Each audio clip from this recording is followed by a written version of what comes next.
তোর চালান হবো 500 টাকা। কে তার হেলমেট নাই, হেলমেটের জন্য চালান হবো 500 টাকা এখন। হেলমেট তো আনে করো নাই। তো হেলমেট আমরা নিমু কে? আমরা তো খারিয়া রইছি। আমিও তো খারাপ রয়েছি, আমি কোনে উঠতাইছি। তুই অল্প আগে বাইকটা চলে এলি না আঙ্গুর সামনে। বাইক নিয়ে তো আনে রাইছেন, আইডা ডাকি আইছেন। আচ্ছা ওই না বাদ দে, তোর লাইসেন্সটা দেখা। আগে আন্নেরা দেখান। আমরা কে লাইসেন্স দেখামু তো? তাহলে আমি কে দেখামু? এই এটা আঙ্গুর কামই। কি কাম আন্নে করে? লাইসেন্স দেখা আঙ্গুর কাম। তাহলে চালান কে কাটেন? আগে লাইসেন্সটা দেখমু, তারপরে সে চালানটা কাটমু আমি। আমার কাছে যদি লাইসেন্স থাকে আপনারা চালান কাটবেন কে? তুই তো আমার একবার মাথাটা ঘি বানিয়ে দিলি রে।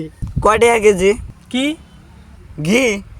আমরা কি ঘি বেশি নাই? আমরা কয়টা কেজি ঘি বেশি আমরা? কে ঘি বেচাটা তো ভালো কাম। আমার কামই তো হলো চালান কাটা। কার চালান কাটবেন আপনি? যার যার মাথায় হেলমেট থাকে না। হেলমেট তো আন্নে করো নাই, আন্নে করে আগে চালান কাটেন। এ সা-